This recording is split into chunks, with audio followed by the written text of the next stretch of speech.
శ్రీమాత్రే నమః. శ్రీ మహాగణాధిపతయే నమః. శ్రీ గురుభ్యో నమః. త్వమస్మిన్ కార్యనియోగే ప్రమాణం హరిసత్తమ హనుమాన్ యత్నమాస్తాయ దుఃఖక్షయకరో భవ. ఓం హం హనుమతయే నమః. భక్త మహాశయులందరికీ కూడా ముందుగా హనుమత్ జయంతి శుభాకాంక్షలు.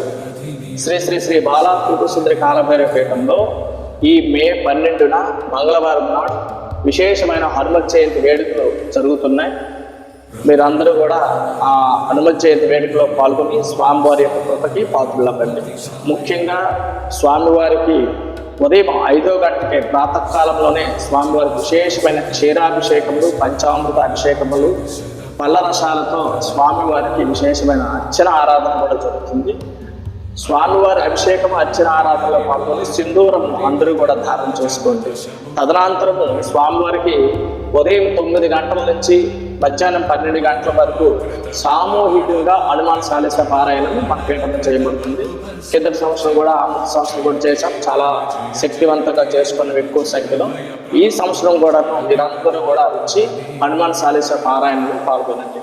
ఎందుకు అంటే ఈ కలియుగంలో కలియుగ బ్రహ్మయ్య ఆయన వ్యవహరిస్తున్నాడు. సర్వులకి కూడా రక్షణ కూడా ఇస్తాడు. చీడ పీడ రోగములు, భూత ప్రేత పిశాచములు అన్నింటి నుంచి కూడా గృహాన్ని, మన శరీరాన్ని రక్షింపగలిగే శక్తి దివ్య శరీరంతో ఈ రోజు కూడా సుశరీరంతో ఉన్న మనం దర్శించగలిగితే ఈ రోజు కూడా కనబడే దివ్య స్వరూపం హనుమంతుడి యొక్క స్వరూపం. అలాంటి హనుమంతుడికి ప్రీతికరమైనది హనుమాన్ చాలీసా.